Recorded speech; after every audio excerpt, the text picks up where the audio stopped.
Hello friends, स्वागत है आपका आपके अपने YouTube channel Kanwadia classes bye Rajesh में। दोस्तों, आज हम फ्यूचर इंडेफिनिट टेंस के बारे में पढ़ेंगे और इस वाले टेंस में अब उतनी दिक्कत नहीं आने वाली है, क्योंकि इसमें चारों प्रकार के जो सेंटेंस होते हैं, affirmative, negative, interrogative, intero plus negative, चारों में ही हेल्पिंग वर्ब का इस्तेमाल किया जाएगा और अन्य कोई चीज़ नहीं होगी।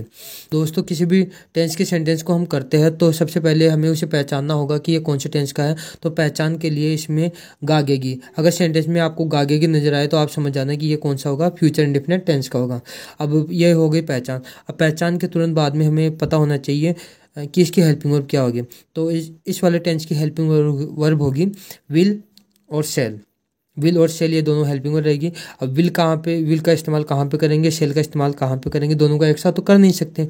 तो सेल का जो इस्तेमाल होगा वो आई और वी के साथ होगा, और बाकी जितनी भी बच गई उन सब का किसके साथ होगा, विल के साथ होगा। तो आई वी के साथ तो सेल का करेंगे और बाकी सबके साथ विल का इस्तेमाल करेंगे। तो इसमें कोई मुश्किल नहीं होने वाली। आई वी का साथ होने का मतलब आई यानी मैं होता है और वी यानी हम होते हैं, यानी मैं और हम दोनों चीज़ें क्या है, खुद के लिए। अगर खुद के लिए बात करी जाए तो हम शेल का इस्तेमाल करेंगे और बाकी सबके लिए, दूसरों के लिए विल का इस्तेमाल करेंगे।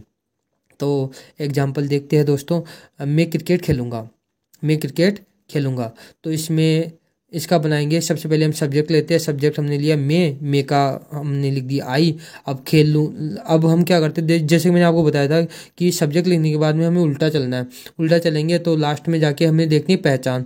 तो इस वाले की पहचान क्या है, गागेगी। तो यहाँ पे गा नजर आया। गा नजर आते माइंड में क्या आना चाहिए, विल और सेल। अब विल आएगा या सेल आएगा, ये सब्जेक्ट बताएगा। तो इसमें आई था तो आई के साथ तो हमेशा सेल आता है, तो इसलिए हम सेल लगाएंगे।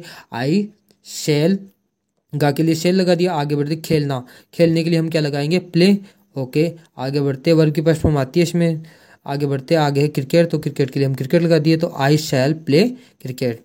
फिर है इसका नेगेटिव बनाते हैं, मैं क्रिकेट नहीं खेलूंगा। तो सबसे पहले हम सब्जेक्ट लेंगे। सब्जेक्ट हमने ले लिया, मे का होता आई लिया। और अब उल्टे से स्टार्ट करते हैं। उल्टे से देखा तो गा आया इसकी पहचान को देख के हमने हेल्पिंग वर्ब लगानी है। तो गा के लिए हमने लगाया सेल, आई सेल। और फिर इसमें सेंटेंस में नोट नहीं दिया हुआ है। अगर सेंटेंस में आपको कहीं भी नहीं नजर आए तो पिछली बार मैंने आपको बताया था कि हमेशा नोट को हम तीसरे नंबर पर लिखते हैं। तो इसलिए आई सेल और तीसरे नंबर पर हमने लिख दिया नोट, आई सेल नोट। अब बच गया इधर है खेलना। खेलने के लिए हम प्ले लिख देंगे। और लास्ट में क्या है, सब्जेक्ट के पास में क्रिकेट है। क्रिकेट को हम क्रिकेट लिख देंगे। तो आई शैल नॉट प्ले क्रिकेट। तो ऐसा करके हमने ये बना लिया, मैं क्रिकेट नहीं खेलूंगा का बनेगा आई शैल नॉट प्ले क्रिकेट। दोस्तों, एक चीज़ का आप ध्यान रखिए, सब्जेक्ट के जो सबसे पास में होता है हिंदी के सेंटेंस में, सब्जेक्ट के जो सबके पास में होता है वो सबसे लास्ट में जाता है जब हम इंग्लिश का बनाते हैं। जैसे मैं क्रिकेट नहीं खेलूंगा, तो मैं सब्जेक्ट और सब्जेक्ट के पास में क्रिकेट था, तो क्रिकेट को हमने क्या कर दिया, जब सेंटेंस बनाया तो सबके लास्ट में कर दिया, I shall not play cricket. English का बनाया तो सबके लास्ट में था। आगे करते हैं, क्या मैं क्रिकेट खेलूंगा। तो क्या मैं क्रिकेट खेलूंगा, इसके लिए अगर सेंटेंस में आपको कभी भी क्या दिखाई दे तो आपको क्या करना पड़ता है, आपको हेल्पिंग वर्ब पहले लगानी पड़ती है। हर एक सेंटेंस में ऐसा ही होगा, हर एक टेंस में ऐसा ही होगा। तो ओके, तो क्या आया, इसके लिए हमें इसकी हेल्पिंग वर्ब लगा दी शेल, क्योंकि गागेगी से हमें पता चल रहा है शेल। फिर हमें लेना है सब्जेक्ट लिया, मे का होता आई। अब उल्टा चलना है।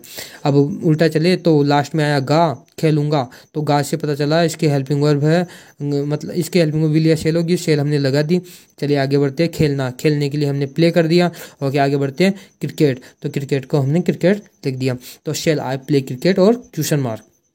क्या मैं क्रिकेट नहीं खेलूंगा। तो वही बात, अगर वाक्य की शुरुआत में कभी भी आपको क्या नजर आता है तो हमें क्या करना पड़ता है, हेल्पिंग वर्ब को पहले लिखना पड़ता है। ओके, तो क्या के लिए हमने शेल लगाया, क्योंकि लास्ट में गा है और आई सब्जेक्ट है, तो आई के साथ में क्या आता है, शेल आता है। तो शेल सब्जेक्ट आई है, तो शेल आई। अब वही चीज़ इस सेंटेंस में आपको नहीं भी नज़र आ रहा है। जब भी सेंटेंस में कभी नहीं आए यानी नोट आए तो हमें कौन से नंबर पे लगाते हैं, तीसरे नंबर पे लगाते हैं। तो पहला नंबर शेल, दूसरा नंबर सब्जेक्ट हो गया आई, और तीसरा नंबर पे हमने लगाया था नोट। तो शेल आई नोट। अब उल्टा से चलते हैं, तो गागे के लिए जो हेल्पिंग वर्ब आनी थी हमने लगा दी। खेलने को प्ले बोलते हैं, तो शेल आई नोट प्ले। बच गया क्रिकेट, तो cricket shall I note play cricket question mark.